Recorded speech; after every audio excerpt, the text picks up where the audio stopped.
মুস্তাফিজের অদ্ভুত বোলিং দেখে সচিন টেন্ডুলকার সহ মুম্বাই ইন্ডিয়ান্সের ম্যানেজমেন্টের সবাই রীতিমতো অবাক। সবাই যেখানে খেলো পিটুনি, সেখানে মুস্তাফিজের সফল অধিনায়ক ফাফ ডু প্লেসিস। প্রিয় দর্শক, মুম্বাই ইন্ডিয়ান্সের বিপক্ষে প্লে অফে ওঠার লড়াইয়ে গুরুত্বপূর্ণ এই ম্যাচে মাঠে নেমে দিল্লি ক্যাপিটালস নেয় ফিল্ডিং এর সিদ্ধান্ত।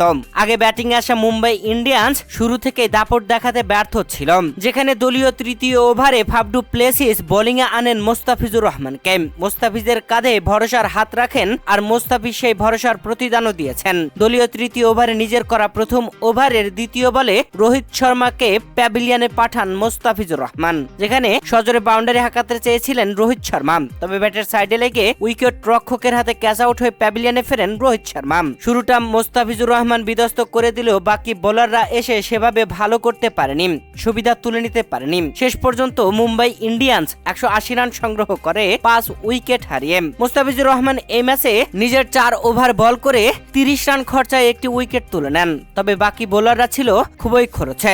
শুরুতে মুস্তাফিজুর রহমান যেভাবে বোলিং করছিলেন আর মুস্তাফিজের এমন কাটার বল দেখে রীতিমতো হতবাক ছিল ডাগ আউটে বসে থাকা সচিন টেন্ডুলকার। মুম্বাই ইন্ডিয়ান্সের ম্যানেজমেন্টের সকলে হতবাক দৃষ্টিতে মুস্তাফিজুর রহমানের বোলিং দেখছিল।